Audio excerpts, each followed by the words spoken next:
Good afternoon, everyone. Wow, I'm much louder than I thought I was going to be. No problem.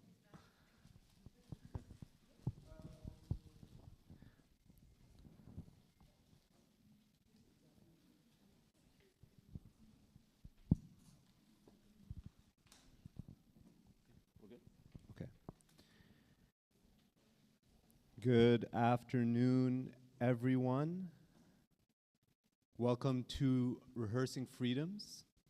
This is a month-long, multi-site festival of community health, healing, movement building, arts, and culture initiated by Healing Justice London.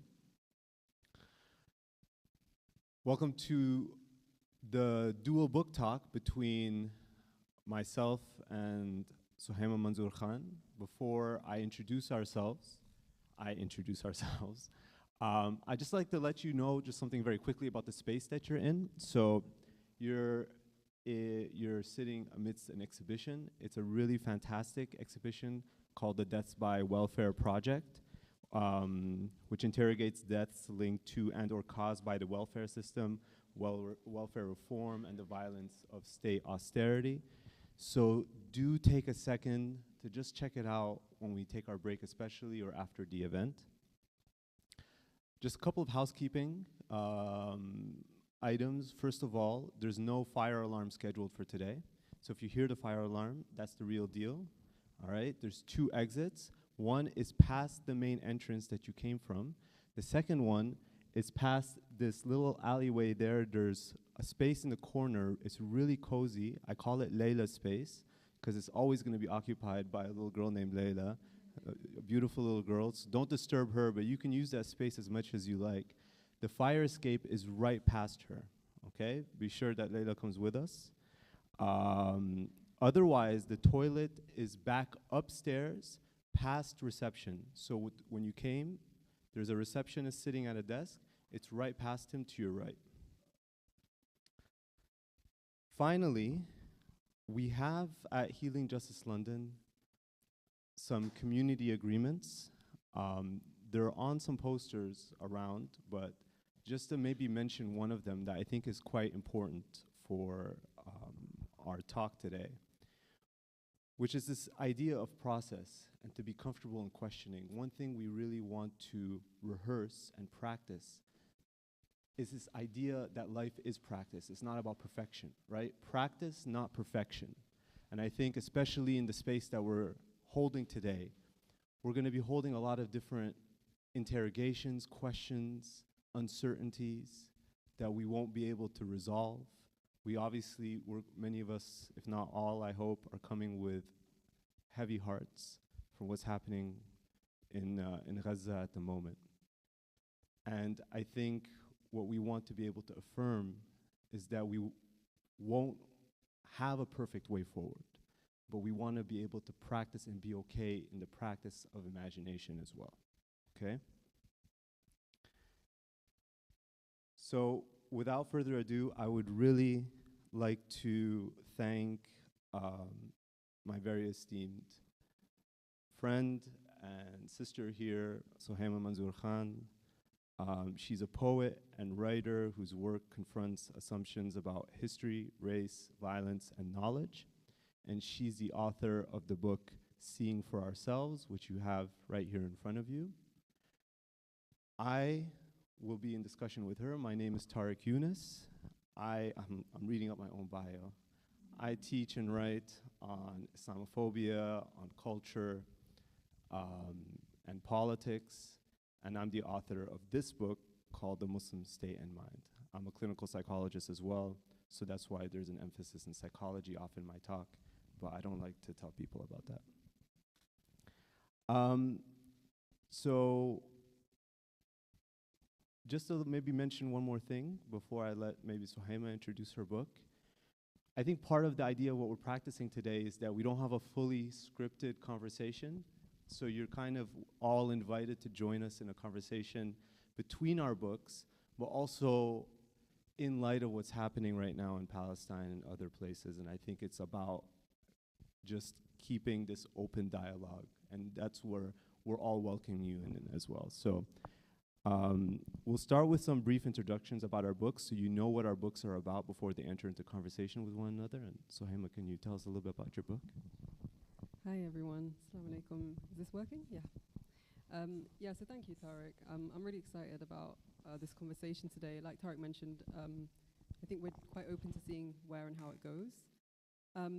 For some context about my book, I think it's useful to talk about why I wrote it first, very briefly. One of the reasons was that prior to this, last year or the year before, I wrote a book that was quite a quick, brief, but hopefully deep analysis of Islamophobia. And it was trying to look at Islamophobia in terms of the history, internationally, how it manifests, nationally, and then at the borders. And it was trying to be kind of super comprehensive, but like I say, accessible and quick.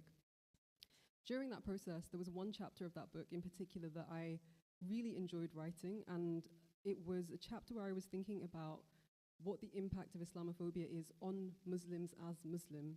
And I felt like this was something I hadn't really had the chance to explore previously, and in particular what I was thinking about was how had Islamophobia estranged me from myself and from my own understanding of what Islam was, having learned only to see myself through these lenses of threat and other and barbarian and criminal and all the things that we know the tropes of Islamophobia include.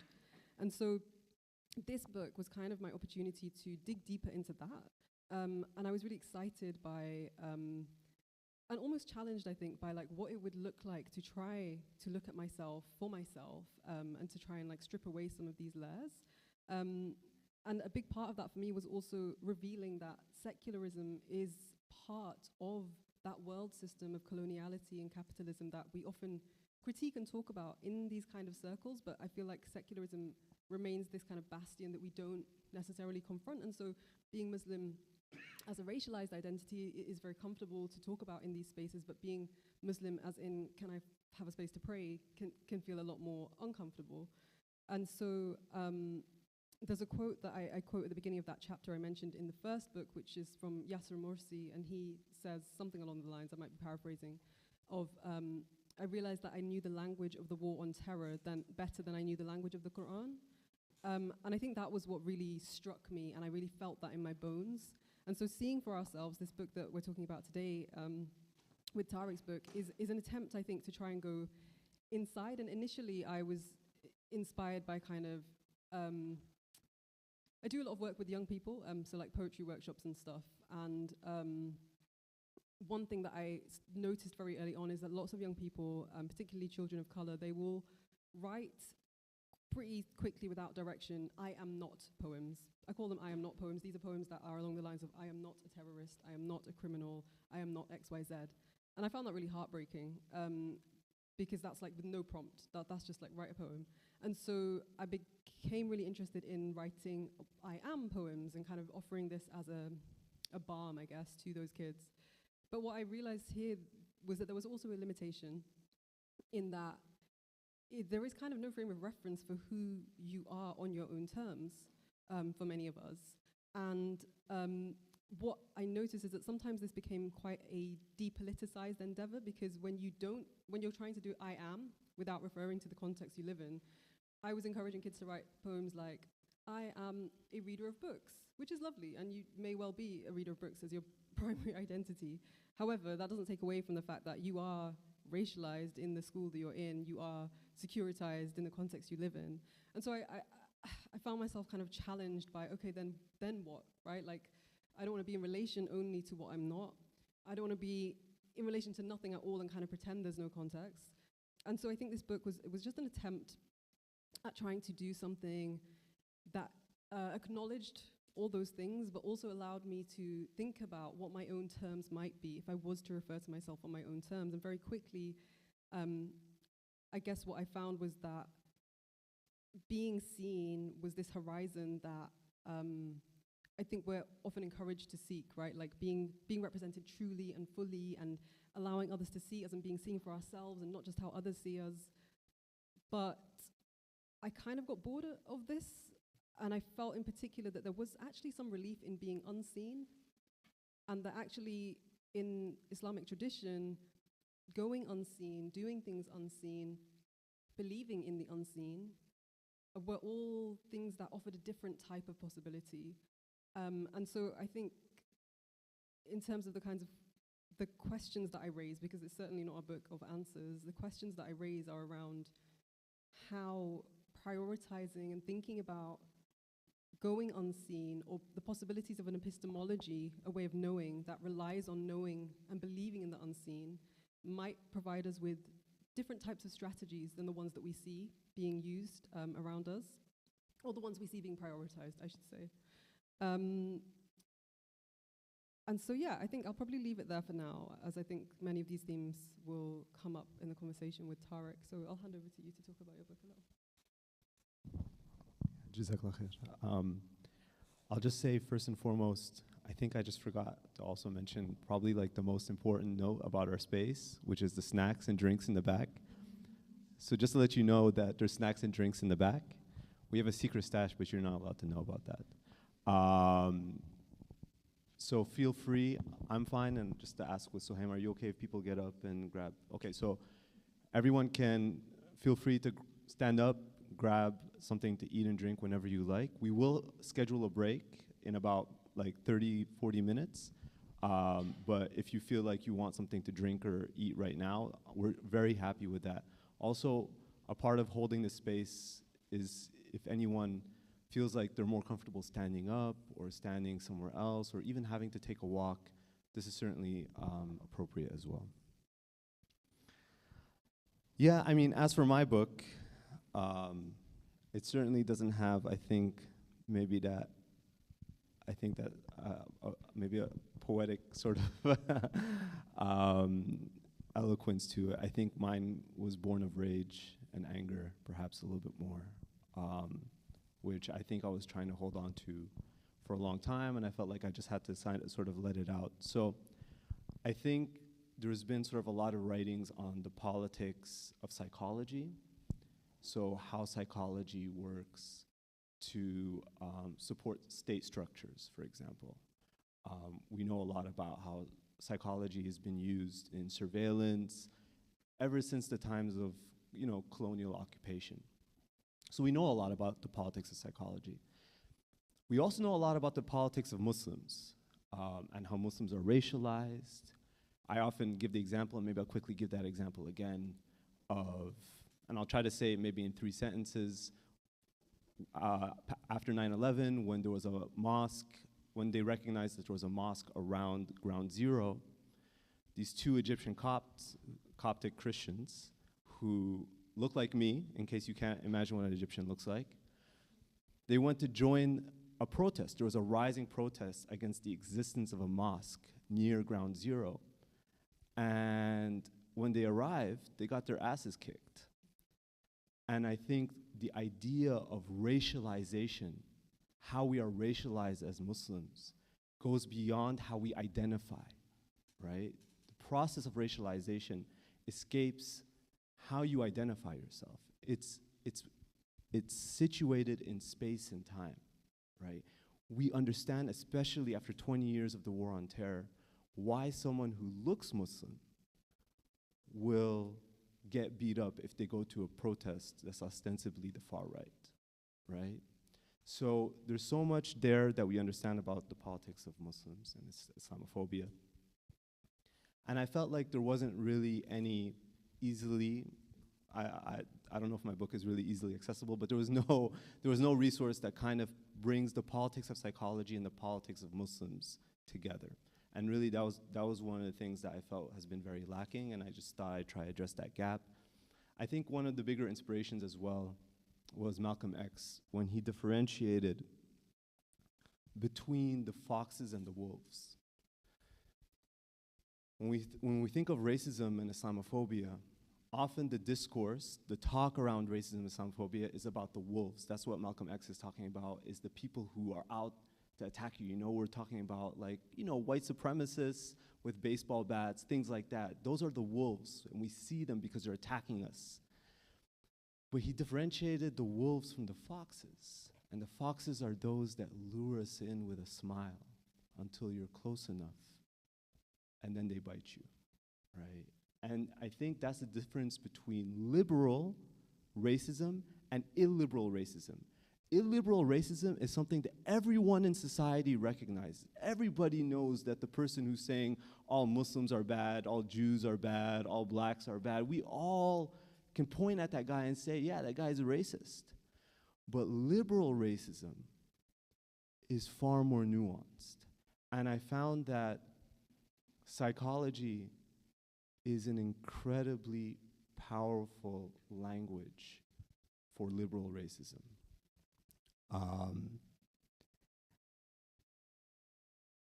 And I think one of the ways that works, maybe I'll just mention it very quickly, a point in my book, is that when we think about the war on terror and counterterrorism, we see policies growing like the PREVENT policy. The PREVENT policy, as we know, is a policy whereby people in the public, you know, you guys just, even while thinking about PREVENT, anyone who came here using the tube, you probably saw the poster that says, see it, say it, sorted, right?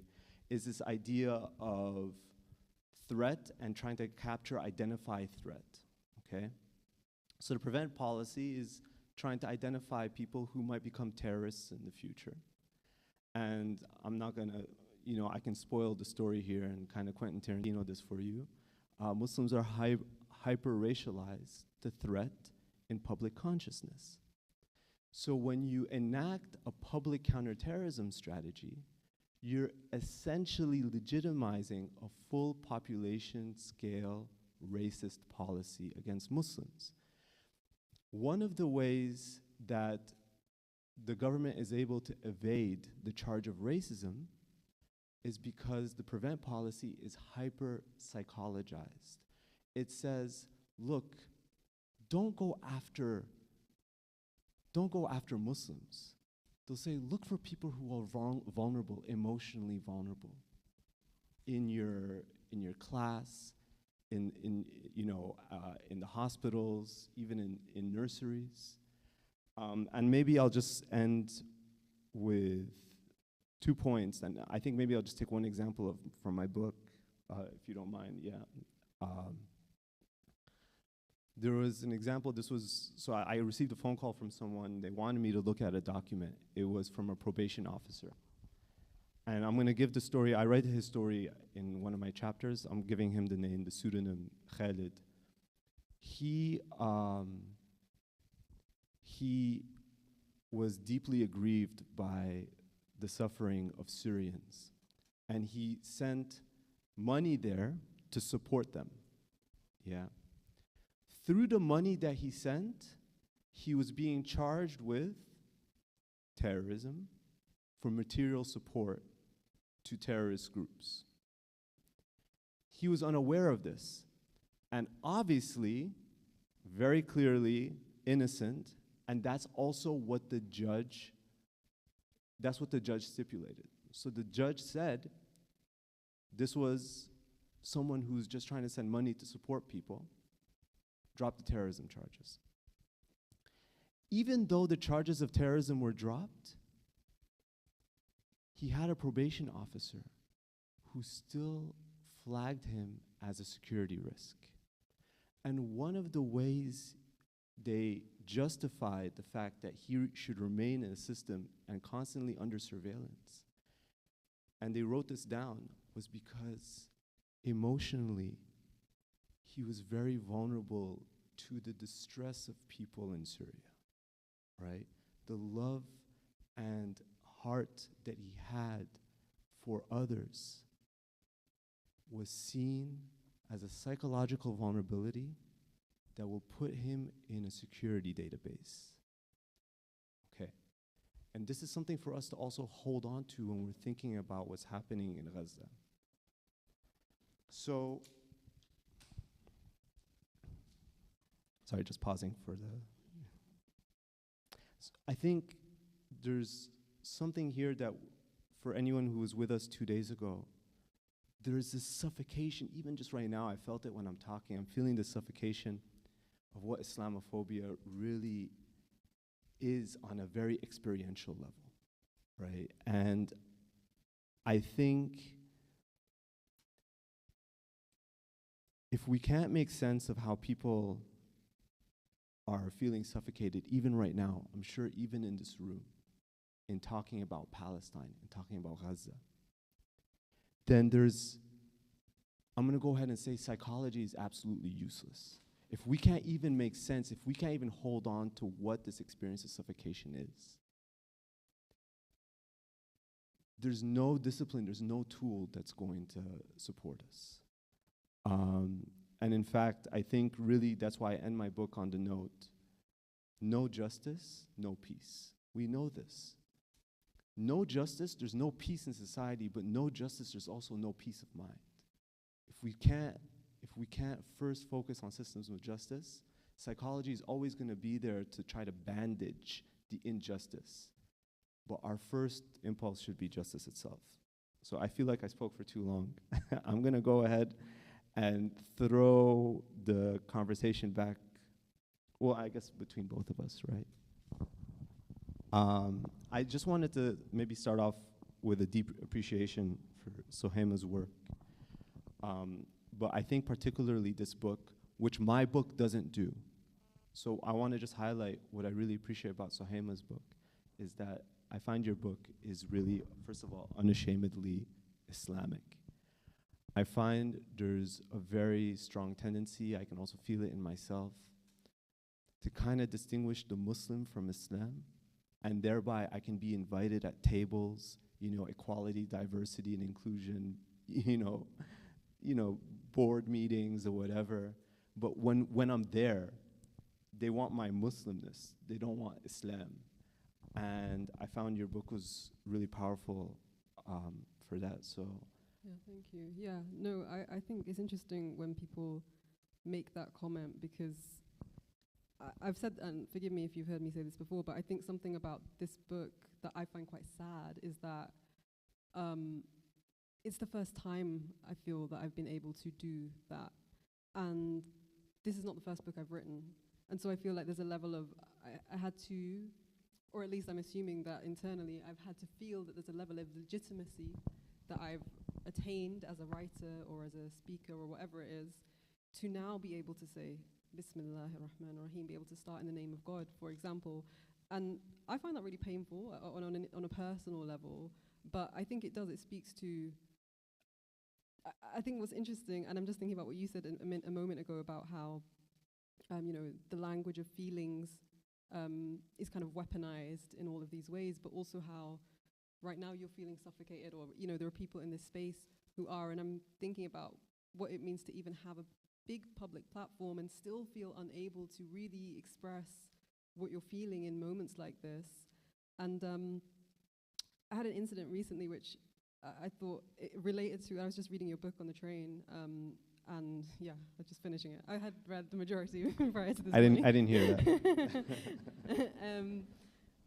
But yeah, so in light of, a couple of months ago, I had this talk about Islamophobia planned for this month with a particular publishing house company. And I got an email really recently just saying that the event was being delayed indefinitely. And the reason was that the Equality, Diversity and Inclusion Office of the company had decided that they needed to also have a talk about anti-Semitism in the same kind of time frame for reasons of equity and inclusivity. So I replied saying that this was like deeply problematic and a complete misunderstanding of racism, and it kind of pitted the idea that by talking about Islamophobia inherently that was somehow anti-Semitic, and thereby we needed to have like the other side, the other side kind of a thing, which I just said was absolutely wild. That EDI, well, it's not wild, it's very believable, but considering that EDI purports to know about racism, that was wild. And then just the other day, I got an email back from them saying that, hey, we're really sorry for the hurt that we've caused, and we'd love to have you on that same day. And I was so frustrated all day long about this, because it was that language of hurt. It was, and I was so angry that now I was hurt, but I wasn't hurt. I was like, I'm not hurt. I was never hurt. This was never about me. But there's something about how they used that language of feeling to then, like not only was it that it was a made-up story about how I felt being weaponized against me to depoliticize the very critique that I had made. And it made me feel so, like you said, suffocated, right? Like I just didn't even know how to articulate a response to this, or like whether I could even be bothered. And I guess in your book and in the themes that you talk about, like this, I'm so interested in why that language of feelings is so disempowering, why it makes one feel so, I guess just small. It makes me feel small, like you're just reduced to the feeling that you had, or the feeling we perceive you to be having. Yeah, and I just I'd just be interested to know how you would think about something like that. Yeah. I mean, I have a lot of bad feelings about it. I think it's something, I'm gonna give like an intellectual response first.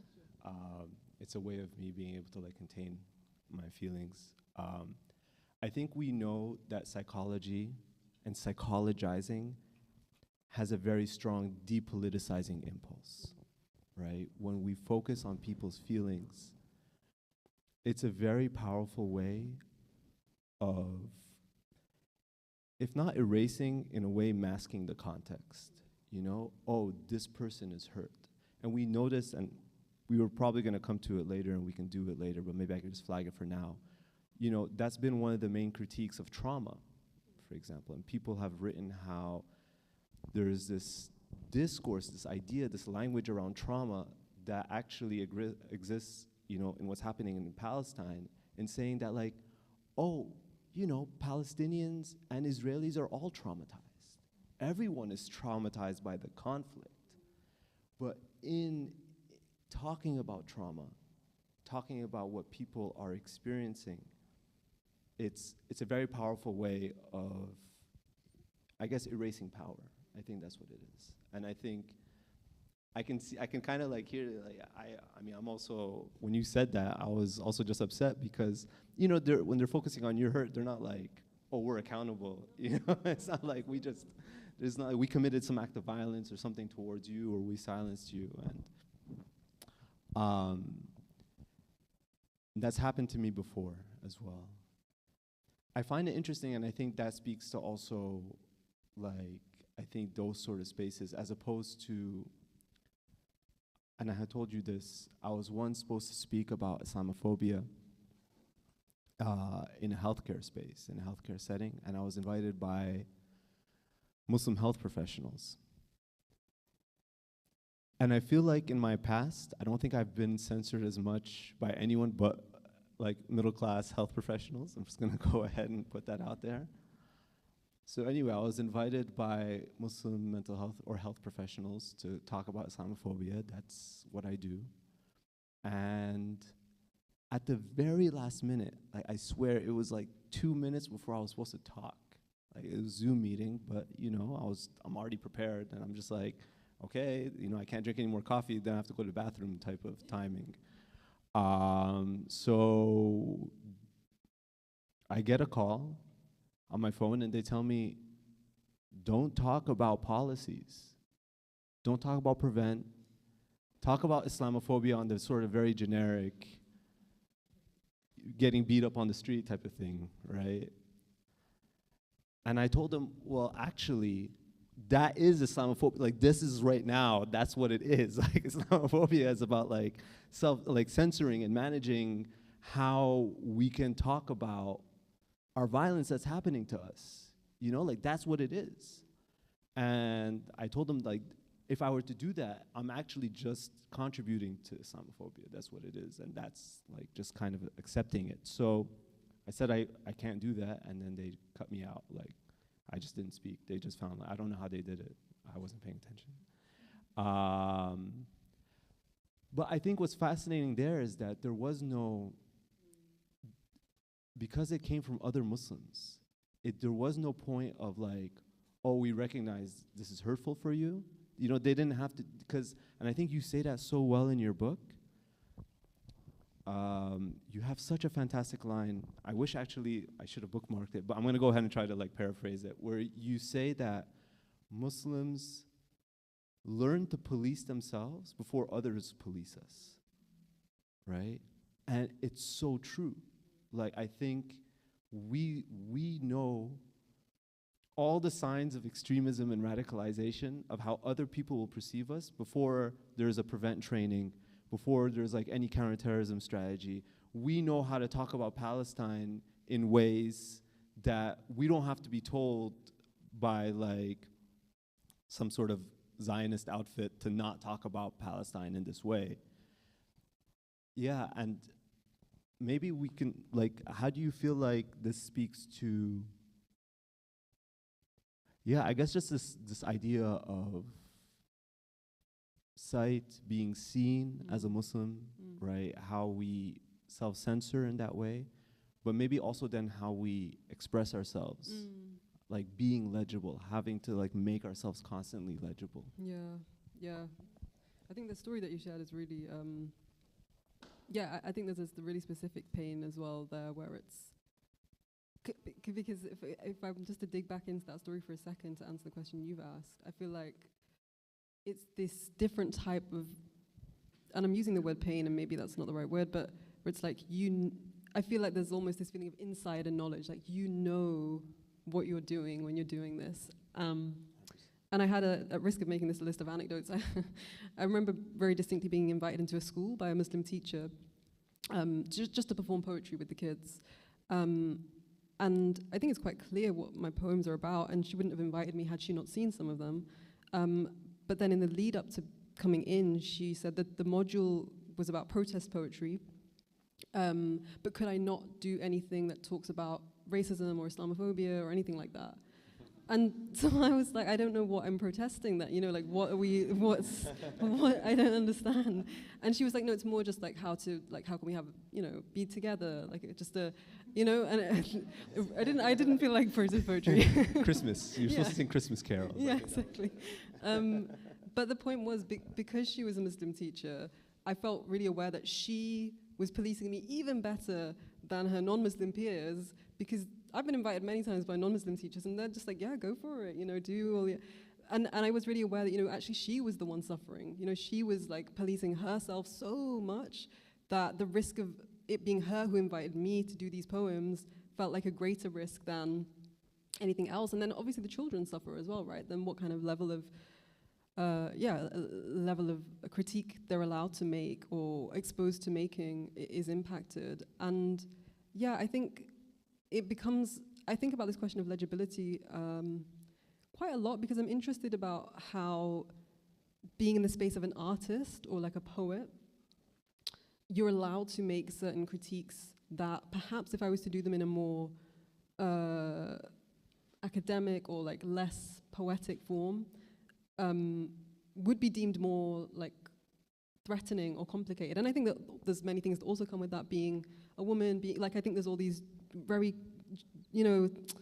identity elements, right? Like gender, class, how you speak, your accent, all of these things which kind of play into that. But I find it sometimes then means that you can reach this position where you feel that you're able to make a level of critique, and you feel that people are understanding and listening, and then suddenly, without like you mentioned, without a moment's notice, you kind of realize that none of what you have been saying has been heard.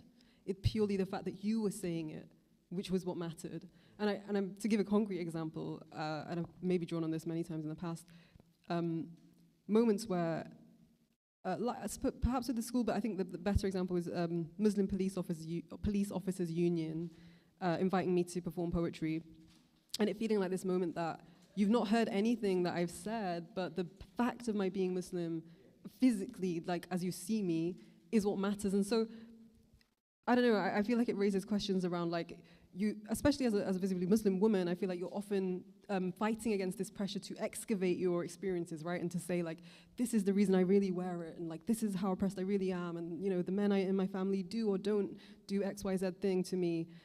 And so you're trying to resist that constant pressure of being like this confessional Muslim, I think you use in your book, that term. But then at the same time, wanting to be seen, I think, is a really genuine thing. Like, if you're against all of that, wanting to be seen for yourself.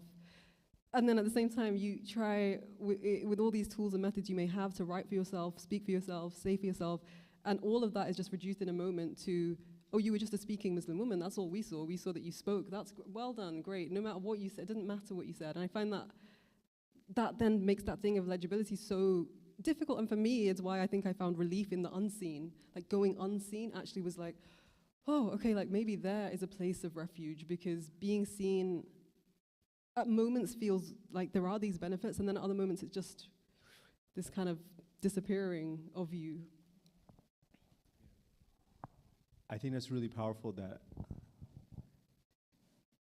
yeah, I mean, I think that's the whole point about that idea of being racialized, right? Like you're kind of, again, tokenized. I think we understand how that works.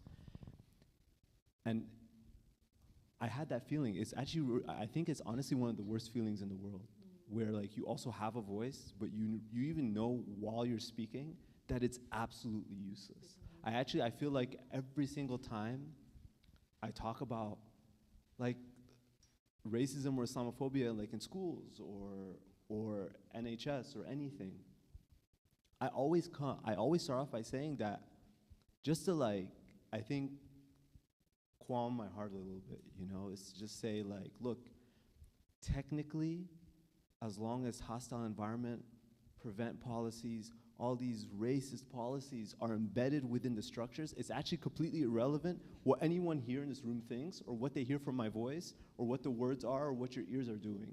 Like, it's completely irrelevant because it belongs to the space that we're in, right? Like, what's even the point? So my words end up just being this performance, and I think that's like what you're saying. And that performance is for them, right? Like, we're doing it for them to feel better about themselves, you know? And I think, I hate that, I should say. I think I don't know why I continue to do it. I think always because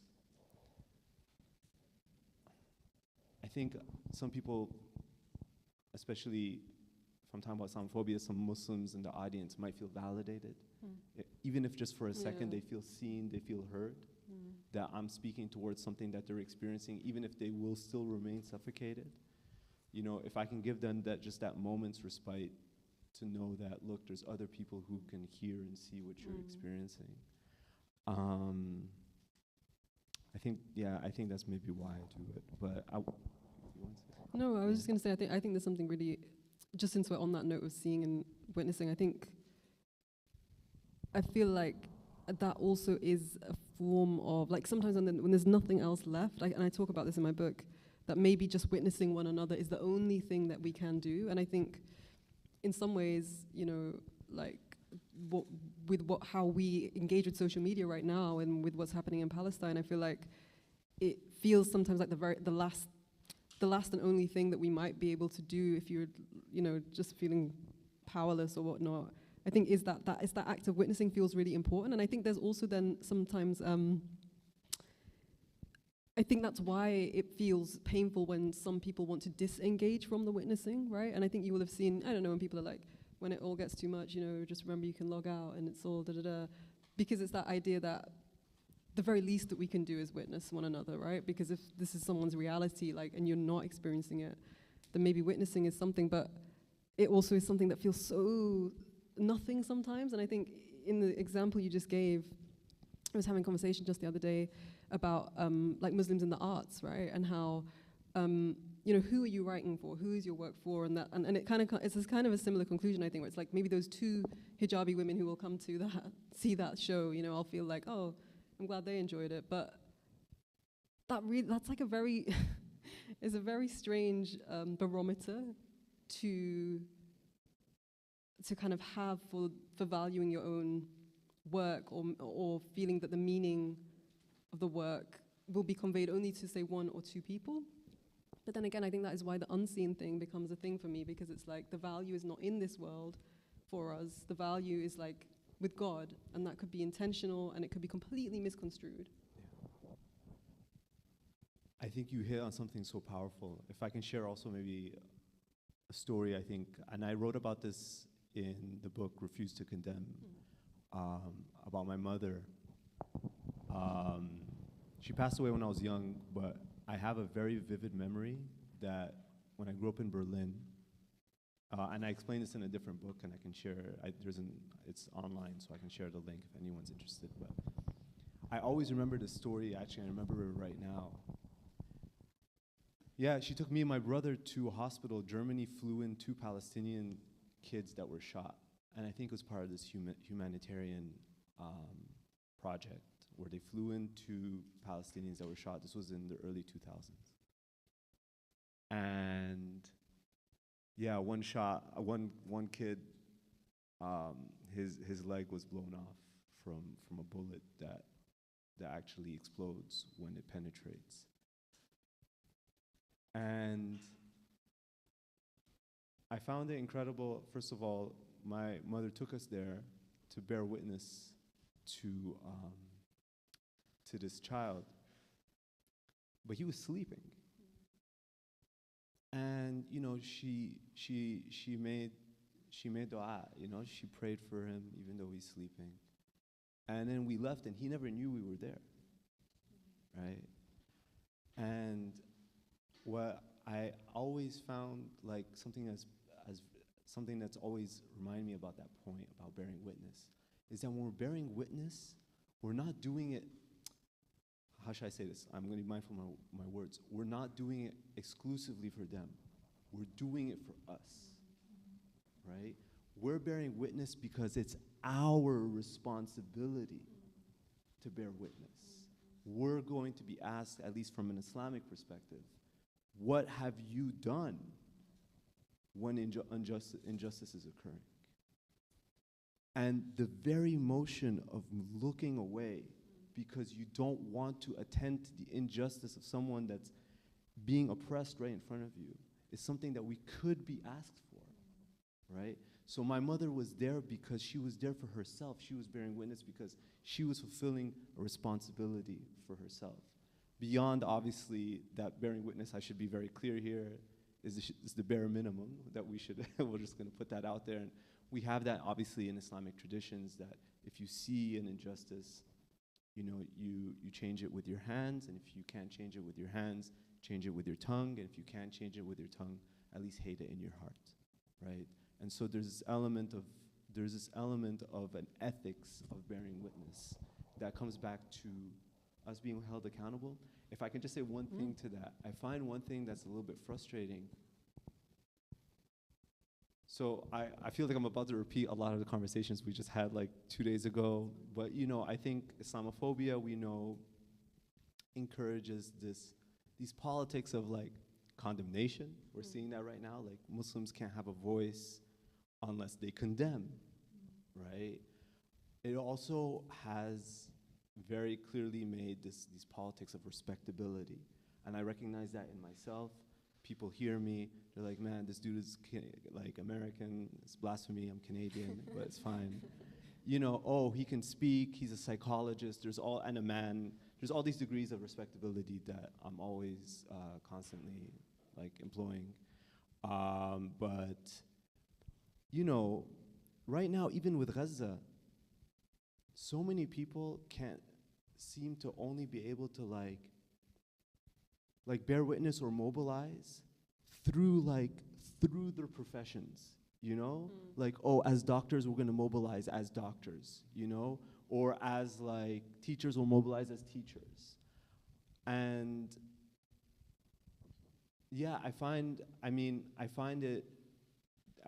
that brings it back to this idea of how respectability politics is so deeply ingrained, and it speaks to our political climate that we can't just go ahead and say and mobilize as Muslims that this is an essential evil, like this is an essential wrong. Killing of innocents is worse. Like the killing of one innocent is worse than the actual destruction of the Kaaba in Mecca, right? Just one, and now we have like over 10,000 Kaabas. So, you know, just having, I think, yeah, that discourse, which I recognize comes from, you know, right now decades of being securitized, right? And not being able to mobilize in ways that are more authentically reflect how we feel, but always have to be almost refracted and I would say almost perverted through institutions as a way of legitimizing ourselves, right? And even 2 days ago, you know, one of the audience members mentioned how we always have like a white person in front of us to like channel our thoughts through. And yes, this white person is saying it, so let's retweet them, right? But not maybe like my local scholar who's speaking like a Muslim scholar or like, you know, a Muslim woman who's speaking from the heart, you know, obviously a Muslim woman can be a Muslim scholar, but just like anybody who's speaking from the heart. And maybe being also quite angry and having that righteous anger. We won't retweet that, but we'll do it through the respectability of whiteness. Yeah, I'm sharing a lot of different thoughts. No, I think there's so many things I want to pick up there. I mean, two things. So one, the story about your mother, I find that really profound. And I think just thinking about maybe why we struggle to mobilize as Muslim or what that would look like. I kind of see a connection between those 2 points. And for me, it comes back to this thing of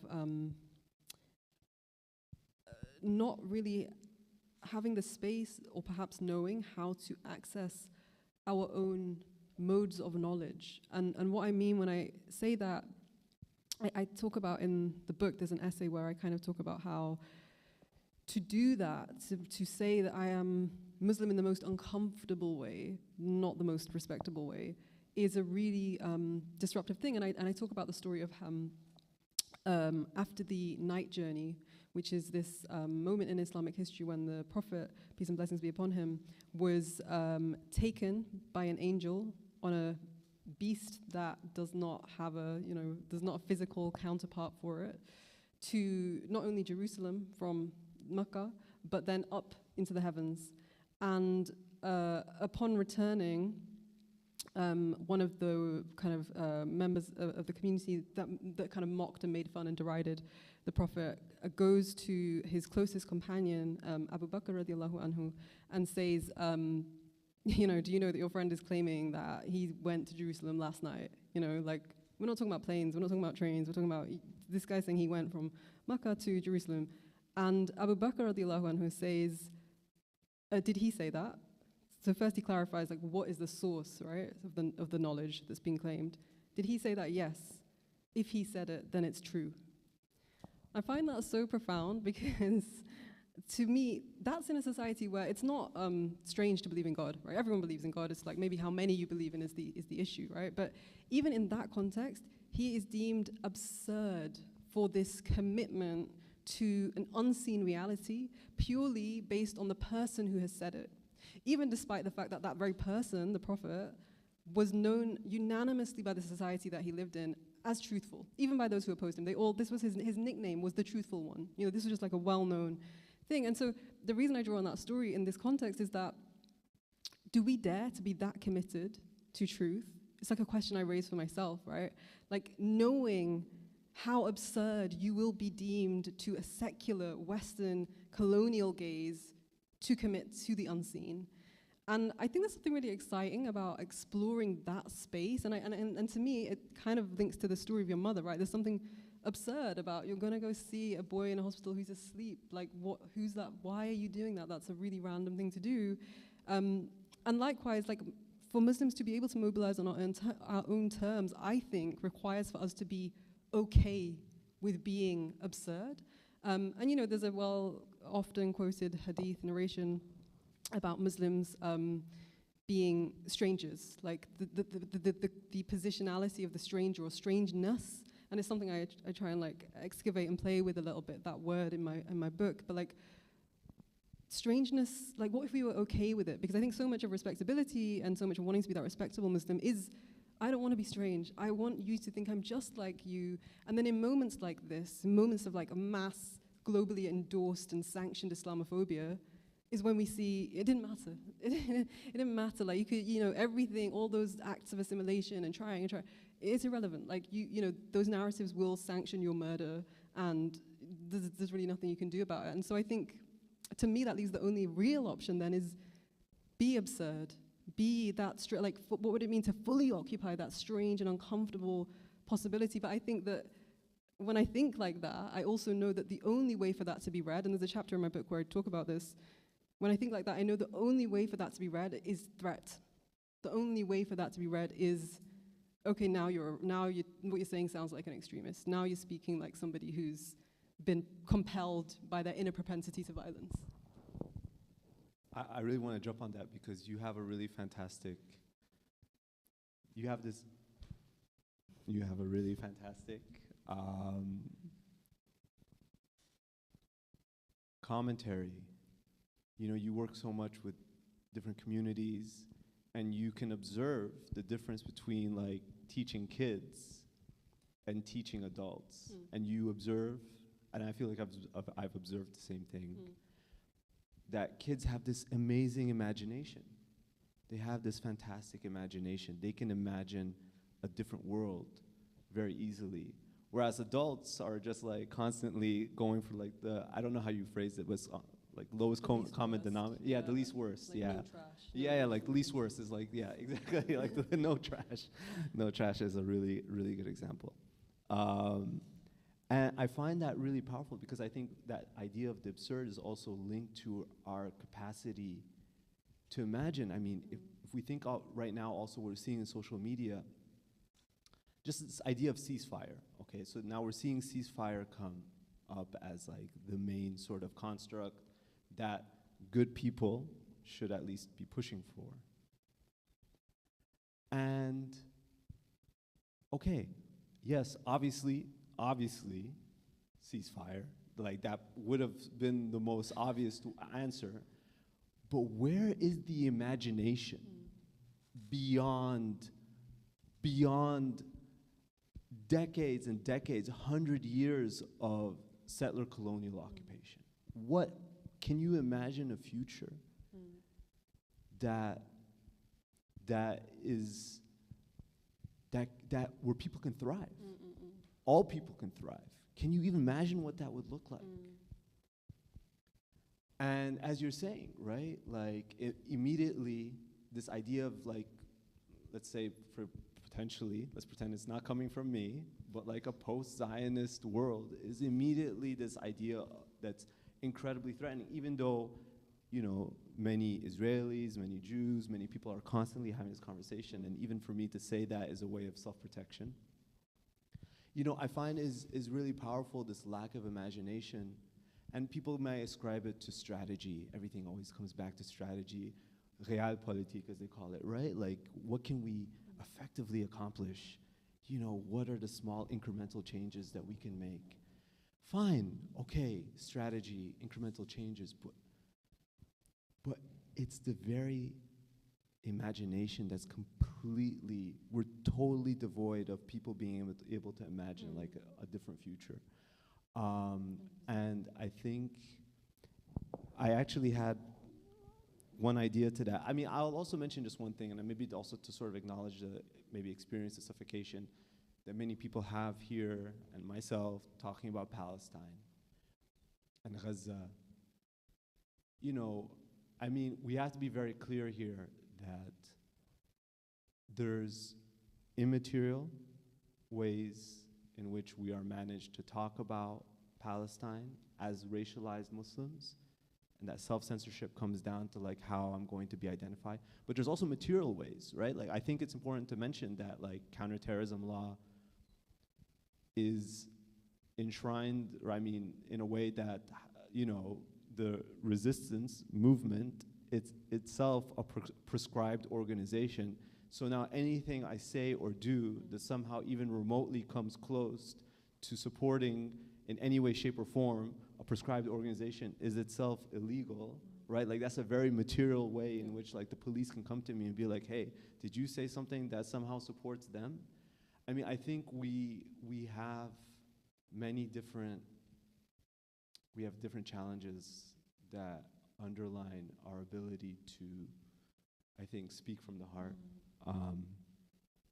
Yeah, you have something? No, I think on that point of imagination as well, something that and I guess I'm thinking about the arts in particular because that is a space that's supposed to be a space where you can imagine. Like it's supposed to be creativity and expression.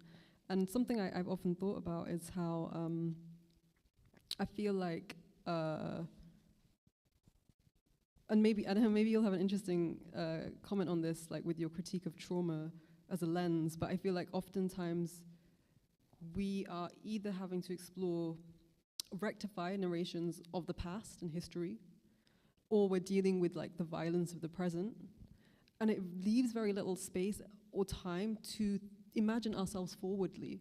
And I think that is something that is like really evident, and it feels like this burden to, you're always one step behind, right? It's like always just reacting to the wrong that's just happened, and you know, like, yeah, I think even the point about ceasefire, it's kind of one step behind, right? It's like, stop genocide, that's like, duh, you know, like what's the next thing? And so, yeah, I think there's something really, I think it immobilizes and kind of paralyzes us, because there's all of this violence to kind of acknowledge. You know, it's not even been acknowledged. So, like in the first place, I feel like we are prevented from even knowing what comes next, because we haven't even accounted for what has come, what has happened.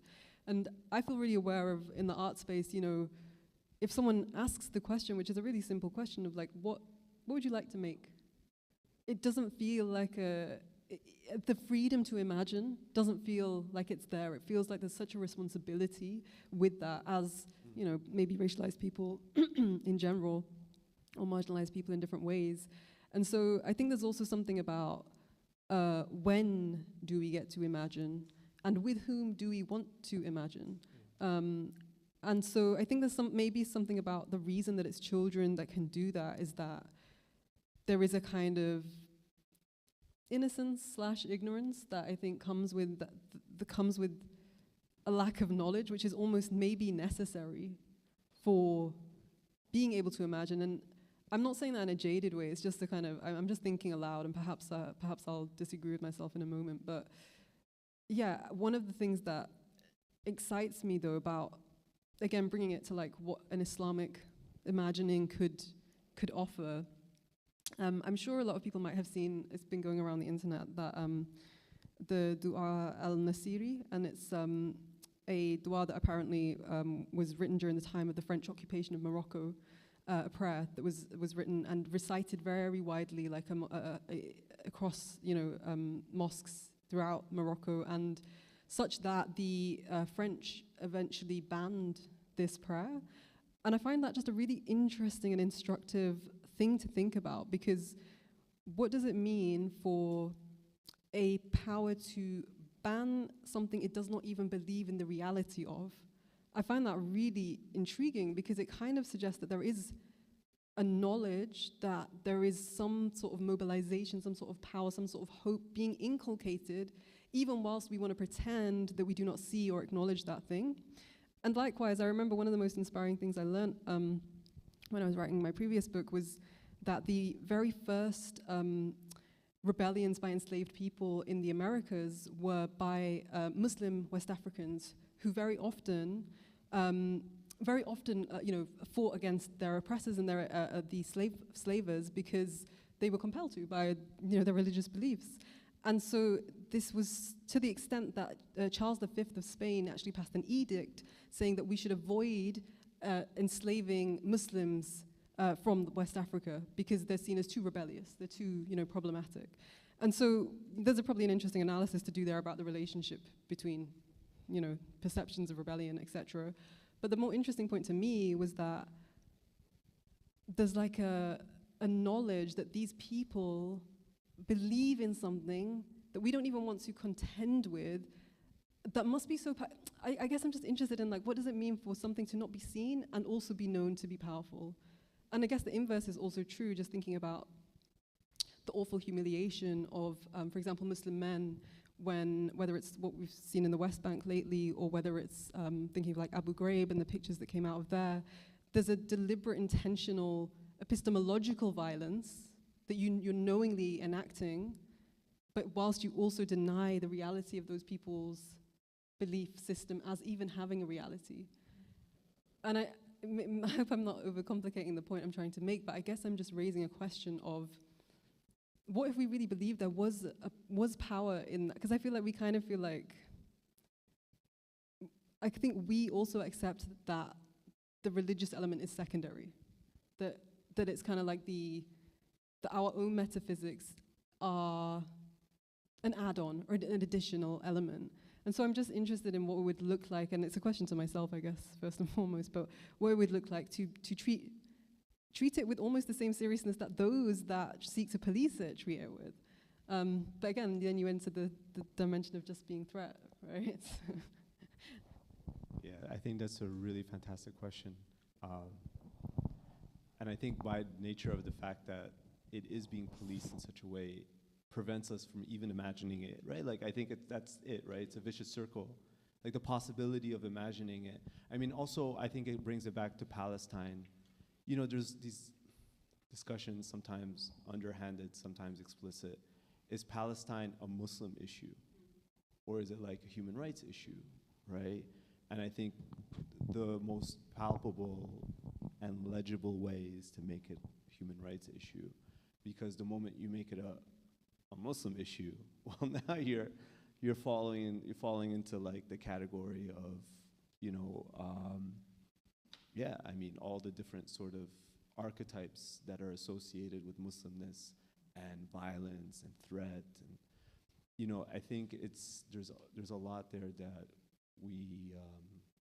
we've been contending with, I think, for a long time, and I think it's part of that history as well. I mean, I think hopefully most people in this room understand that there's a very long history to the occupation, but there's also like a really long history to Muslims being associated with threat in all these colonial projects, right? And having to manage Muslim consciousness in such a way. And maybe just to end it on maybe one final thought, when you were talking about France's occupation of North Africa, actually one of the most, I forgot who, I'm trying to remember who wrote about this. It might be Wa'il Halaq, but I'm trying to remember, but forget about the name. I'm just gonna go ahead and share the idea.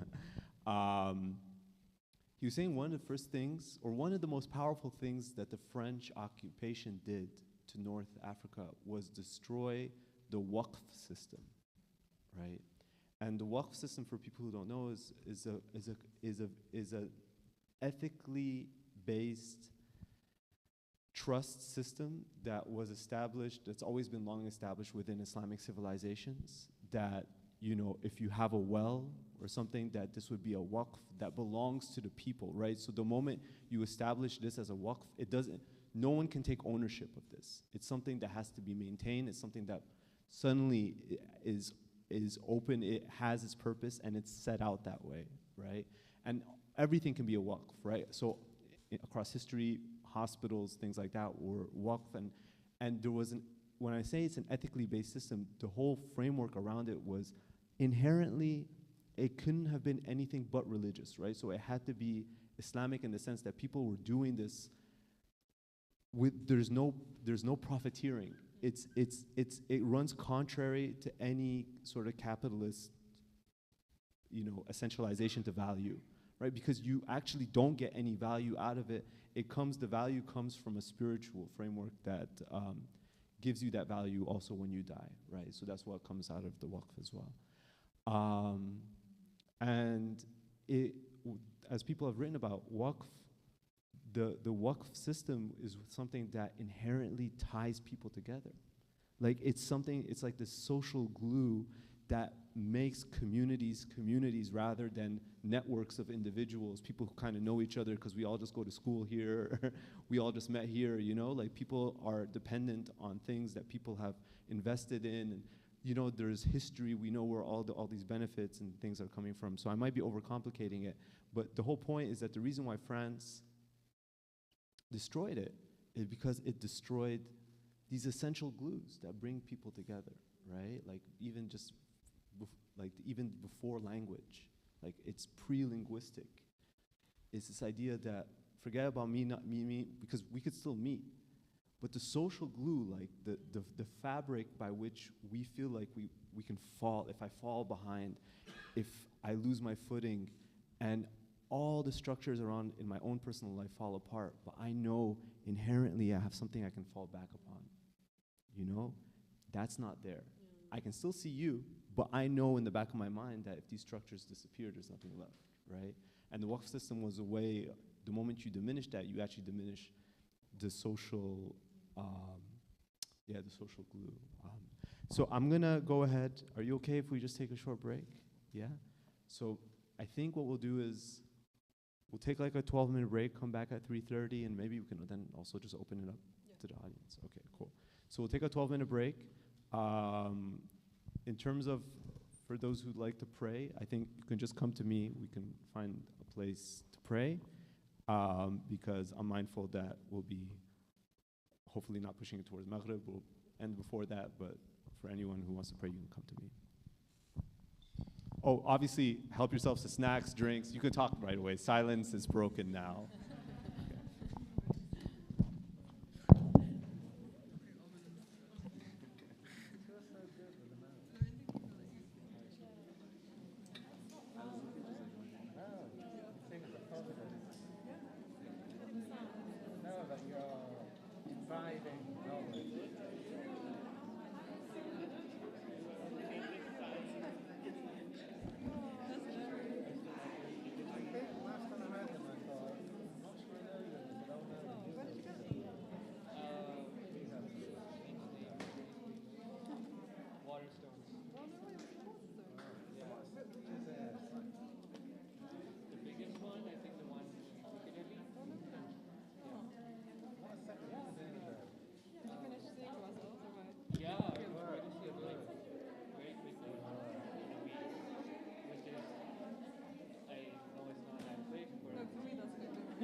copy, so I feel like just taking another copy right now.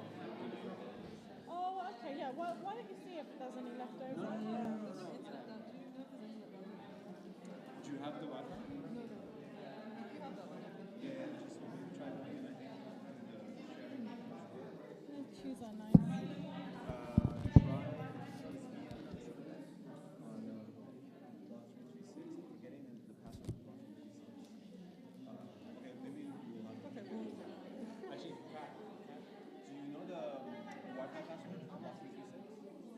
I can get it for you. Okay. Yeah, it's fine. We can get it after. Cool. I can do. Should I do it now or should I do it afterwards? I want to buy one each. Oh, I think maybe let's start and then Let's do it afterwards.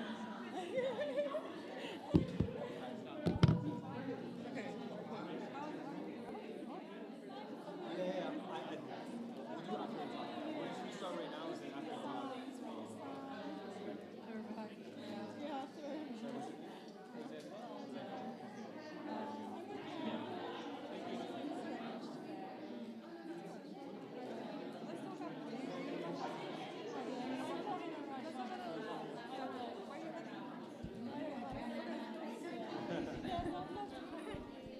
I'm just gonna get people to come sit down.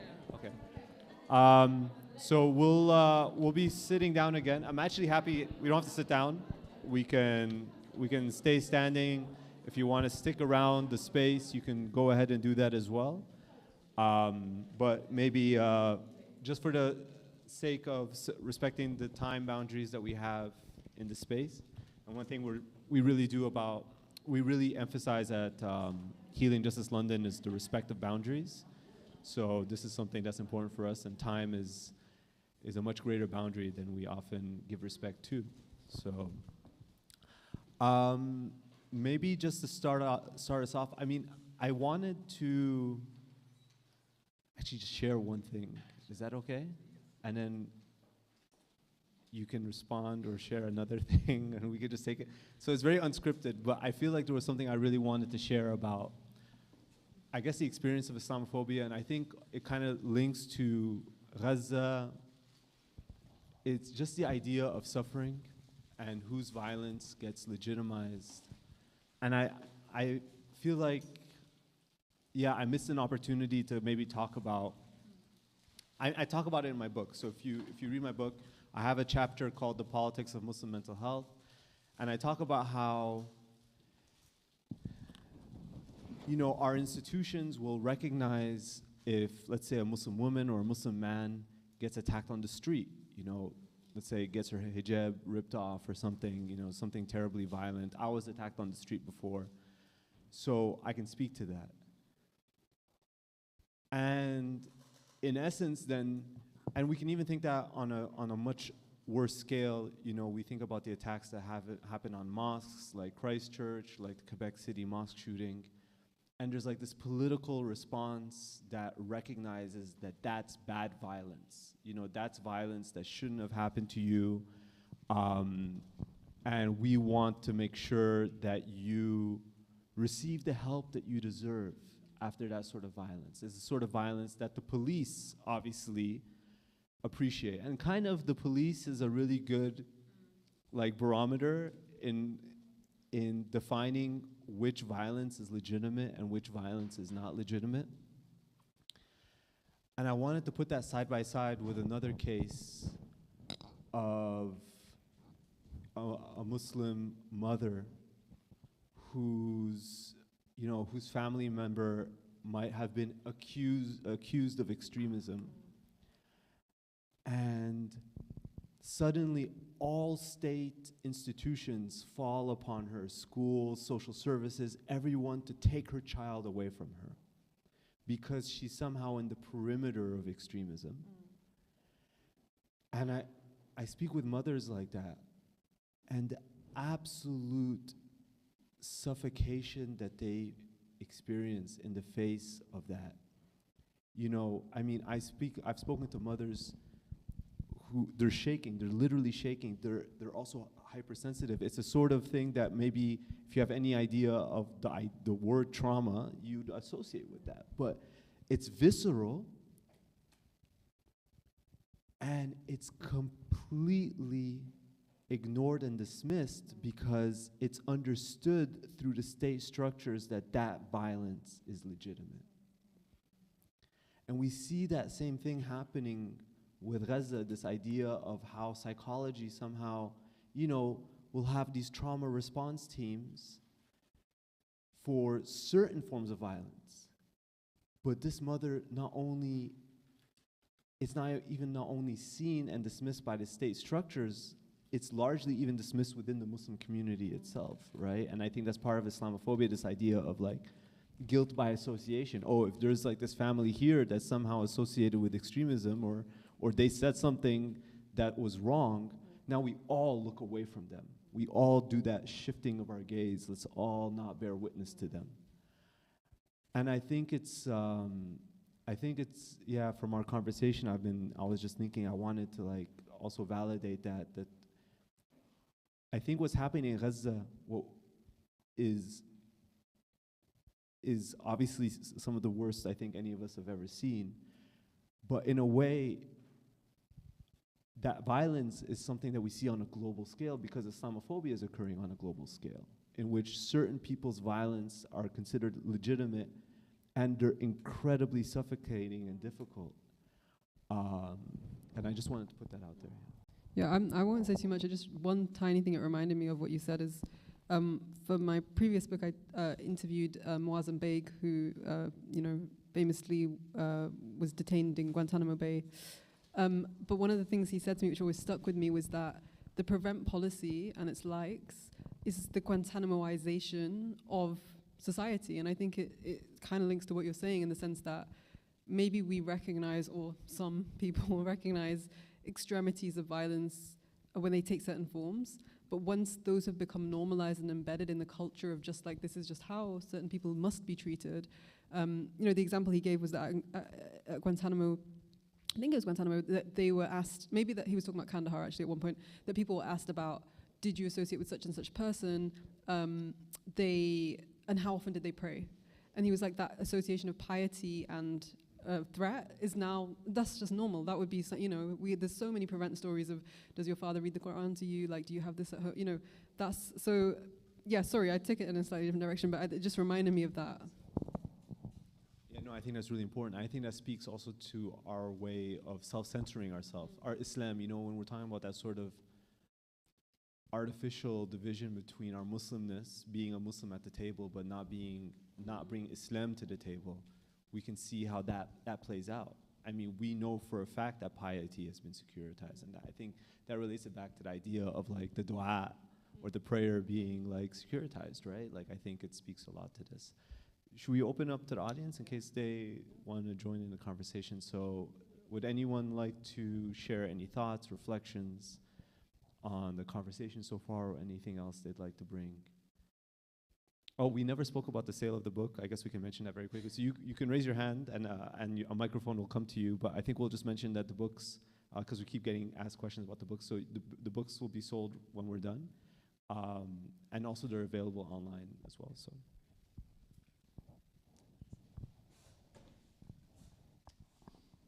Just for the sake of the audience also, please speak into the microphone. Assalamu alaikum. Thank you very... Is this working? Okay. Thank you both very much for everything today. My name is Mariam. I just had a question about future generation. You've talked about children.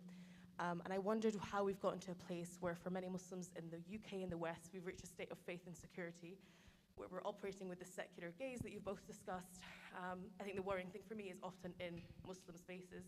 I think it's understandable at times, especially because Muslims are often in poverty in the UK, to protect jobs, to protect the jobs that are associated with respectability. But I'm particularly increasingly worried about Muslim spaces that I find myself in, and you've both alluded to this, where that secular gaze is often at the forefront. And I do think it's very linked to faith insecurity. I just wondered if you had any thoughts about how we ensure going forward that does not happen to the future generation of young Muslims, both in the West and in Muslim countries. Thank you.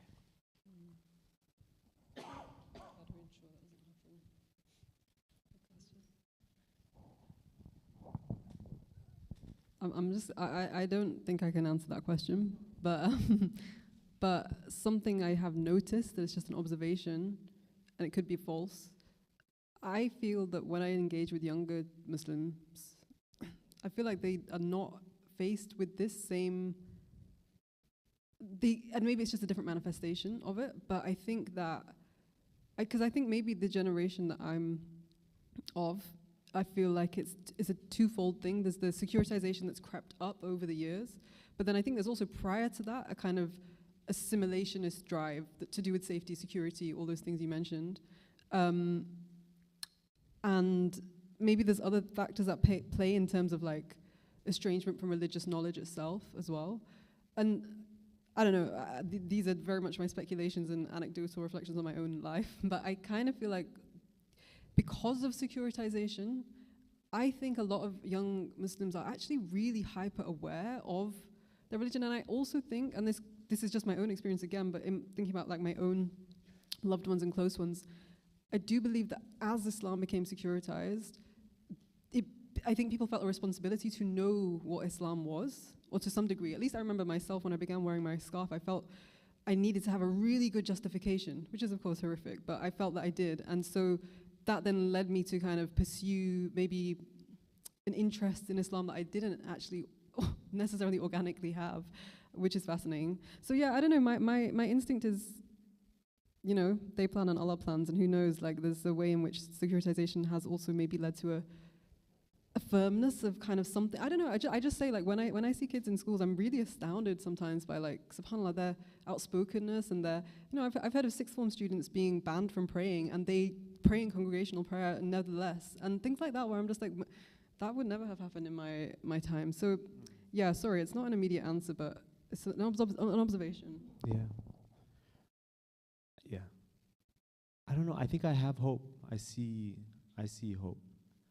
I see on two levels. I think one, individual, you know, like when my mom took me to the hospital, you know, she's not like, oh, let me like strategize the like future of the ummah, you know, like she's not, my mom isn't thinking about that. My mom is doing something that comes, I think, very natural to people who are concerned with the welfare of others, to teach our children what the reality of the world is. And I feel it's something I'm doing with my children. I feel it's something that we know parents are doing. We know parents are doing it, so much so we know the Department of Education is mentioning it about what's happening with Palestine. You know, there's a Zionist outfit called Solution Not Sides. Solutions Not Sides. And they are deployed in British schools to, you know, balance the conversation on Palestine. And we know they're getting a lot more funding right now. The only reason they're getting a lot more funding is because obviously there's a reality on the ground that parents and the community are not like going to turn away from what's happening. You know, like I think that on a personal level, I think that's just one point. But I think on another point, for someone, at least speaking for myself, I'm not that old, but I've had, I don't know what old is. I'm not gonna even say my age now that I made it awkward. But you know, I have a good number of years of mobilizing and working with the Muslim community. And as you said, you know, there's things about, even around Palestine, that in protests, you know, the whole thing about from the river to the sea. I remember like 15 years ago, people weren't saying that out loud. You know, I think there's things, I mean, that's very anecdotal. I feel there's a shift. I feel that shift not only in public consciousness, I also feel the shift in how, I think 20 years of the war on terror, we're mobilizing differently now. You know, we are, that whole, you know, those long-standing discussions of like integration, assimilation, has gone. Now it's truly about justice. And you see all these justice-centric movements and mobilizations and organizations, not only here, even in countries like, I'm saying like Denmark and other places that really never had a history of that. And the solidarity movements that we're building across spectrums, right? Like I think it's also recognizing that people building and making those relationships between the war on terror and gangs, knives, how the logics of racism operate, and how we're racialized as threat, you know, and the intersectional elements of that. We notice much more. We're mobilizing on this much more. I think I'm not necessarily concerned for the future. I'm concerned for not playing a part of it. You know, like I'm concerned for myself. I think that's my way of saying it. But yeah, does that answer your question? It does, yeah. I guess, I was just thinking also while you were speaking when it comes to the young generation, this idea of compartmentalization of identity. You talk about bringing your Muslims first to Islam. And I kept thinking throughout, they won't be able to understand that we view the world in a not so mental form because we believe in Allah, we believe in His only power, we believe in His omnipresence, etc. So I guess, yeah, I'm glad that you brought in some optimism, and I hope that we continue for ourselves and future generation to remind them of the difference in our worldview to the worldview in a secular society that wants to enforce that on us. I think Yeah. limits our capability. Yeah, thank you. All right, thank you. Thank you.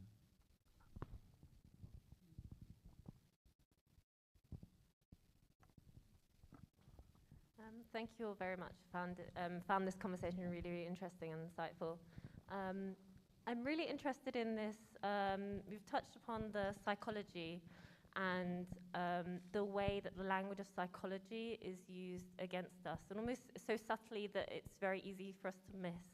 What can we do in order to remind ourselves about this? Because so much of the way we like, as you said, we're self-censoring ourselves, sometimes even before we notice it. And now you've all mentioned examples, and now I'm thinking back to all of my examples that I have, and the way that I was writing a post about Islamophobia Awareness Month in November to share with my workplace, and I made sure I put it on my personal account and not my work account, because I was like, I don't know what the consequences would be for it to be on my work. You know, all of these things that you're kind of doing subconsciously. And I'm really interested in hearing about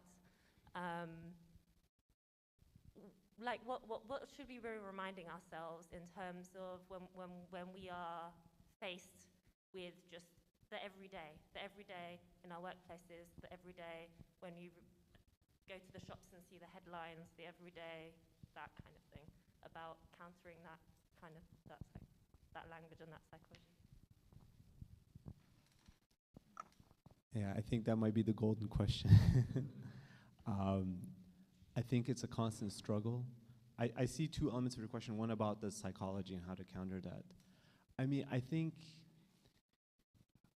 that's one thing I'm sort of mobilizing on. I recognize that the language of psychology, language of mental health especially, is something that the Muslim community felt like it was lacking, and so there's a lot of movement and trying to like support it, and stigma, you know, reduction or fighting or whatever. I think my way of framing it is that we need to always politicize everything we're doing. Nothing exists within this apolitical vacuum. And the example I give is Grenfell, actually. When Grenfell, when the Grenfell atrocity, when the murders happened of Grenfell, it actually had one of the largest mental health responses in European history. Yeah, I think it was like over 1,500 people were seen for trauma, which is really important to hold on to the fact that there's been absolutely no justice or accountability following Grenfell, right? And there's something about what mental health as a language is able to elicit as like something that's being done that it's hyper individualizing, it's making about the individual's experience.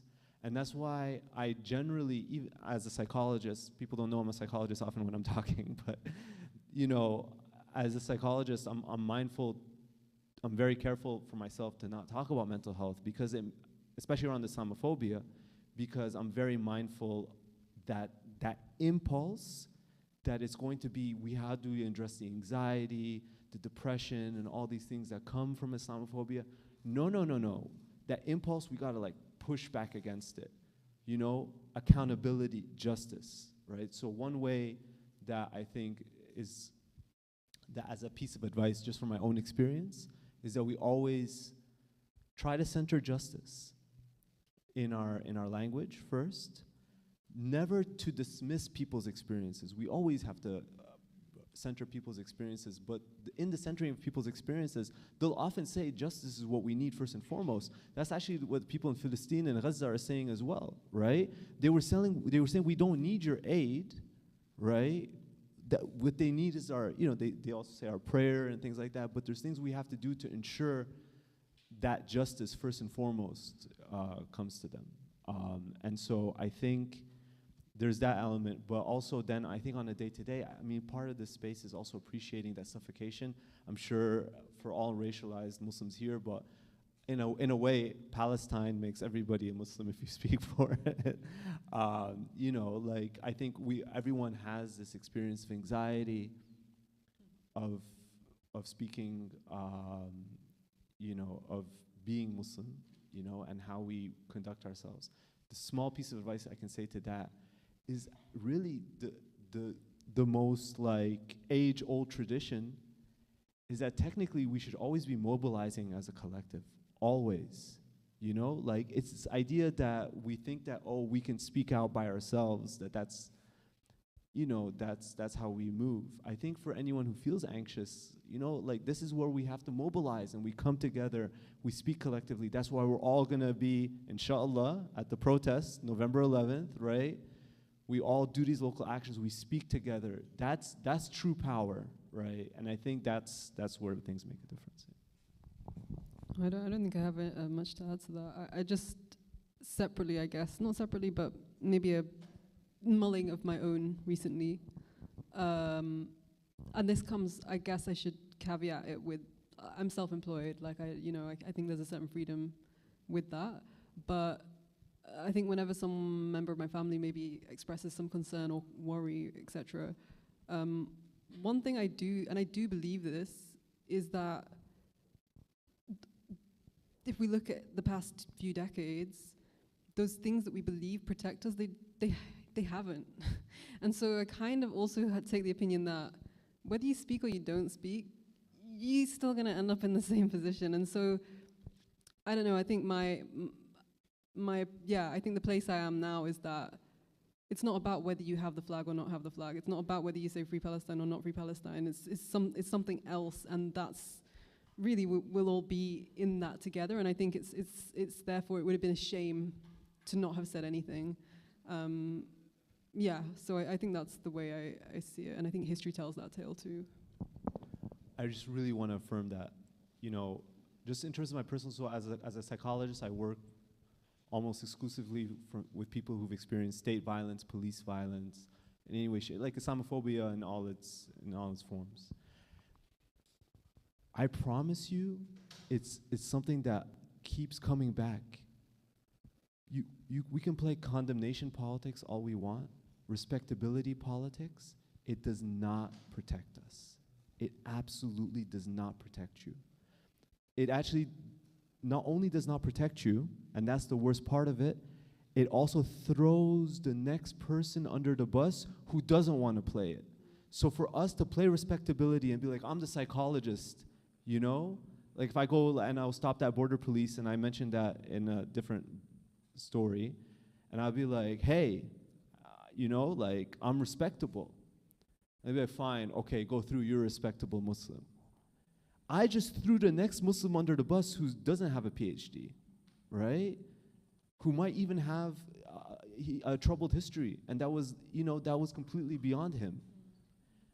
I think it's not only about how these things don't protect us, it's about how it hurts us collectively when we play these roles. And I find that such an important reminder that inevitably, I'm not saying then just say whatever you want, right? Like we have to, the whole point is about strategizing, being smart, and recognizing the power comes collectively. Yeah, sorry, I just wanted to jump on. No, I like that. I just, sorry, just that's also reminded me of the final thing, which is just, I don't know, sometimes I think the most inspiring things that I've seen said by Palestinians on the ground is, it always comes back to their trust in Allah, and it's that thing of, to an immensity and a level that I cannot imagine, but if we truly and really believe that our risk is written here, it's already, then there's nothing to lose. There is nothing to lose, which I know it's easy to say that and it's different to act upon that, but I also feel like that's the possibility that we're talking about earlier. Like if we really leant into that, I feel like that's exciting and that's terrifying, I think, to the institutions, to the states, to the status quo, because I saw, I think, someone in Gaza saying that,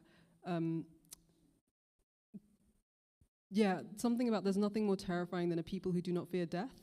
And that's the possibility I'm talking about. Like, I can see how that's terrifying, and I can see how that's also like super cool. Like, I love that. I'm like, Muslims are cool. But yeah, again, it's another way to talk about that as well.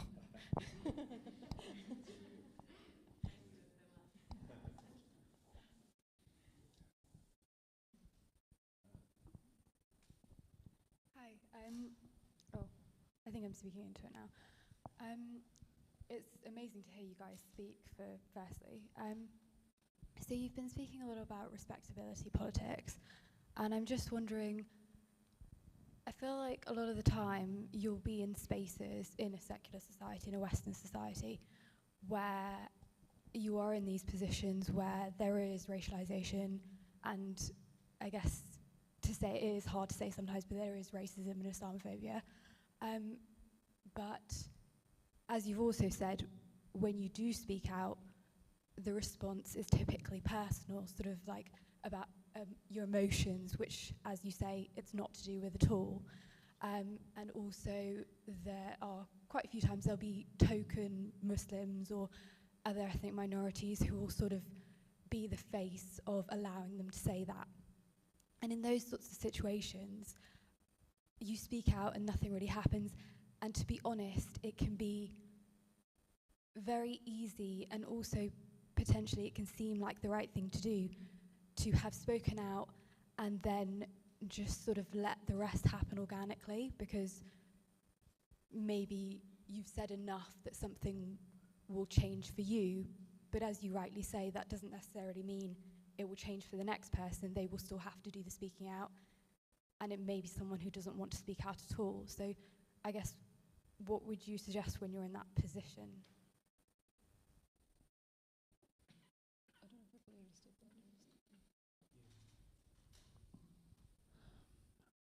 I think there's a premise implicit in your question about how, in a way, we all kind of have to speak out at different times. But I think, in a way, the premise of how I think systems of injustice make us feel that way. That we kind of, it's on us to like make an action, or act in a way that resists in a way what's happening to us, right? And I think that speaks to actually the issue in the system itself. That you feel like, oh, what can I do but to speak out right now? And I don't even know if that's gonna work. The moment that's the premise, the flaw is in the system, right? The system itself is not able to understand, recognize, validate, and mobilize on the injustice that you're experiencing, right? So you're shouldering the flaw in the system. And now I think that's what we all feel in all our fields. We're all feeling constantly that shoulder of responsibility of, okay, what do I do now? Should I speak out? Should I not speak out? We're constantly strategizing for ourselves because there's no, first of all, the system itself might not recognize that what's happening towards us is violent, right? For example, a prevent referral. It might not recognize that if a teacher does a prevent referral towards my child, that I would find that the most unjust thing in the world. And I feel like that was a terrible violence, and it won't recognize that. So that's already a flaw in the system, and now I'm trying to carry that responsibility. I'm carrying the weight of that and trying to say, okay, how do I mobilize on this? I think there's a part of just recognizing, first of all, if we're feeling this way, the problem is in the system, right? The problem is in the institution itself, of how it's not like facilitating our ability to seek that justice, to seek accountability, that there's no processes in place for us to do that. And so does that make sense? Does that sort of answer your question? That doesn't help us, obviously. It doesn't help you. It doesn't help me. Because it's like, okay, Tariq, well, if the flaws in the system, then great, thank you. And now go ahead and keep dreaming of a better world. I work at a university, right? I've worked in public health. I'm well aware this is what I do. You know, I'm well aware what I'm constantly self-censoring at the university, constantly, right? But I think in my heart, I also recognize, maybe just with rehearsal, which is part of rehearsing freedoms, I come to recognize that if I'm feeling this way, there's a problem here. It's in this institution. Then obviously I have to start making choices with my life. Is this something that I can mobilize on? How do I strategically move forward with the fact that this is happening, that the prevent policies at my university, you know, things like that. Like, how do I move forward, right? But I think for myself, I can't allow myself to fall into a hole of, I'm alone in this, and I'm carrying this by myself, this burden. And the next person is going to carry this burden on their own. The next lecturer at this university is also going to be carrying this on their own. If we all feel that way, we're done. We're done, I think. And I think that's where we have to learn to mobilize. And that's why often at the end of events, I always mention that we should be seeking out these different organizations. There's actually a lot of organizations that support us, a lot. If you're in NHS, there's MedAct, there's other health-based organizations. If you're in schools, there's also unions. Like, there's so many, right? Like, there's so many that exist. So I think it's about finding the people, finding the spaces we can turn to, seeing what's been done, joining the greater strategy. And every person's experience is valuable. Every single person's experience is valuable. I mean, I personally, obviously there's more to be said on that, but I think it's important to recognize the value of our experiences. I think we often just we're so dismissive of our own suffocation, our anxiety. Oh, I'm suffocating at this meeting. We've normalized it as this is just what it is. No, this is incredibly valuable. Everybody has a story. We have how many tens, hundreds of thousands of stories that are incredibly powerful.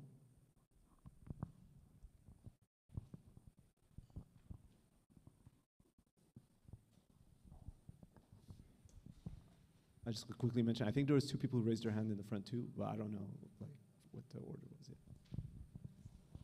Thank you so much for your words. I just had a quick question. I'm not sure how to think about it, but you guys have given us a clearer understanding of the prevent and that being a political project, using the language of psychology and instrumentalizing our feelings against us and things like that, and the state doing that. But how do you understand that when we have a very fascist government which has taken a really hardline stance on any kind of political resistance to their terms, anything? I mean, even the most milquetoast liberal resistance is a problem. Do you understand this as a coherent political project, utilizing both those things? Do you think they're different? How do you see us really mobilizing against both those things? So just to check, was the both the prevent? What was the both? Just to clarify.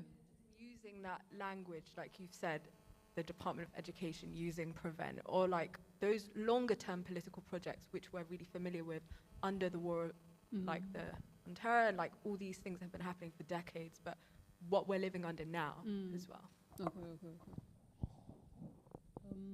I mean, just one thing that comes to mind, I don't know if it's helpful, but I found it really helpful, and I'm sure you'll be familiar, but in case anyone isn't, I think Aaron Kodnani makes this point that, there's a view that we'll all agree is racist, which is, all Muslims are terrorists, or, they all need to be surveilled. And then there's the other view, which is, no, it's just a few with a warped interpretation, and we kind of need to, there are signs and all of this kind of science, but the outcome is the same, right? That actually any Muslim could be violent, therefore they all need surveilling. And so I guess my instinct in terms of the question is, the political project is coherent, I would say, in that sense, in the sense that it's a colonial, I think this moment, if it's showing anything, is that we're still in a colonial moment. This is not I think the face of things and the guise and the language may look different, but actually even that is in a long trajectory of liberal language, the language of democracy, of secularism, of Western rights discourses and universality that is also decades old. So I guess something I think about, I have been thinking about the last few years is like, I feel like the anti-racism of the kind of 1970s, 80s, there was a lot more conversation around anti-imperialism. And I think that, I don't think it's an accident that the kind of anti-racism we talk about today, or institutions tell us to talk about today, really lacks that. Because I think when we make that connection, then the political project does feel very coherent. It's like, oh, this is just capitalism. This is just, this is the oppression is sanctioned and very necessary for the operation of things to continue. And the question I often ask when I'm confused about kind of how does this all make sense is who benefits? And I think that was the kind of pursuit of my book about Islamophobia. I kind of went into, to be honest, quite open-minded in the sense that I'm not sure. I'm not sure what I'll find. And I think it was undeniable by the end that, there are very clear beneficiaries of Islamophobia. And those beneficiaries almost always is that money is being made to produce narratives that also sanction, uphold money-making schemes, for example, whether that's geopolitical, whether that's oil, or whether it's financial in other ways. And I think that, again, helps to make it coherent, because I think we are just diverted by the language that can send us in all these different directions. And then, it's like Toni Morrison says, that then you spend 20 years proving that, oh, no, we do have a history, and 20 years proving, oh, no, our heads are the same size. But actually, the whole project was the same the whole time. So maybe that's reductive, but I think the way I see it is that. And then when we see it like that, I think it helps us to be more strategic, because we can target the root causes. And I think, that's something that is very present in Tariq's work, and I think in my own as well, that the root causes are the thing that are just consistently just left to slide. There is no accountability, there is no attention to them. And I think moments like now, what we see is like this real clarity that the root causes have never been addressed. They weren't even barely touched or scratched at. So yeah, I don't know. For me, that's where I find some clarity. I don't know if that helps. I don't have anything to add to that. I think that was fantastic. I just want to say, after 20 years of war on terror right now, I just want to say that we have all indications Islamophobia is getting worse. All indications, 100%. The PREVENT policy, they're going to introduce something called ideological training, right? They're making it very clear that it's about Islam, about being able to teach people what bad Islam is. But after 20 years of war on terror, we also have a lot more structures, a lot more understanding of what's going on, what's happening, right? So when we bring in questions of like, oh, prevent, counterterrorism, security, racialization, we know this, and we've developed, there's so much mobilization. So I think there's something about holding on to the movement that's happening as a source of hope as well. I'm mindful we might only have time, so I just wanted to be, I'm the timekeeper here, and I know it's 4:08, it's on purpose. I'm very good generally at timekeeping. I just want to point that out, and I think other people on the team can confirm that. The reason why I'm going above and beyond is because I know on the ticket, it was from 2 to 5, okay? I just forgot to mention, there's a bunch of things I realized I forgot to mention, that we were planning today to go from like 2 to 4, but I'm mindful that if maybe there's one more question, we can go like to 4:15. Is everyone okay with that? But also if anyone wants to leave, then we can then start also clearing up this. Oh, we don't have to clear up the space today, so that's fine. But yeah, so if there was any more questions, I think, I don't know if there was questions in the front, I think as well. I'm not so sure you can see them, so I'll just point that out. Okay, there, yeah. Assalamu alaikum. Thanks so much for bringing up the unseen today. It really got me thinking that as a kid, just seeing a lot of solidarity for Bosnia and that there was no publicity or anything around that. And so I really wanted to ask both of you, what do you think the possibilities are in terms of like political mobilization in terms of the unseen? Because sometimes it helps if people don't know what we're doing, right?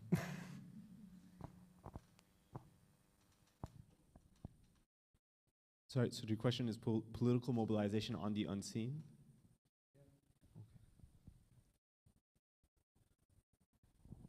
I just feel like it's hard to answer that with the cameras.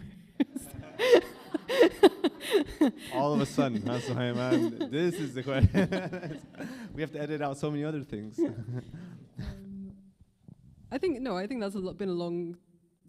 There's two things. I think one is strategically being unseen. I think has long been a thing, right? And I think we see that even, we see that now. I'm just being careful. I'm just trying to think about what I'm saying.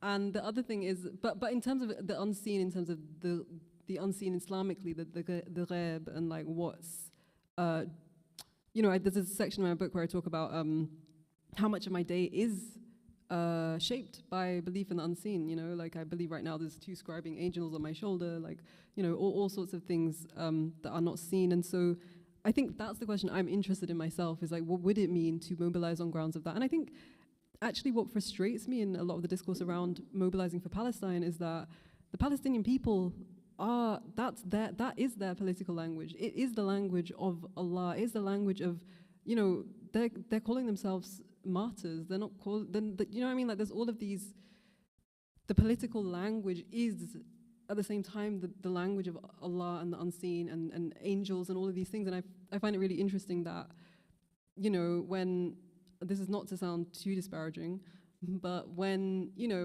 I've been at protests and it's like a Marxist person leading it's just like does not reflect what the Palestinian people are saying or feeling. And I was at a march the other day and somebody was like, the solution is that we need like a socialist Arab, like, I don't know, unity. And I was like, that's just random. That's so random in terms of like what's being called for by the people. But I think it links to this, like, yeah, I think there's something in that. Like if we were to truly account for that, but yeah, I'm rambling on. But I think the question is the question I'm interested in, is the point. I'll just mention to that, actually, that last point you just said is one of the main unsaid criticisms of Frantz Fanon.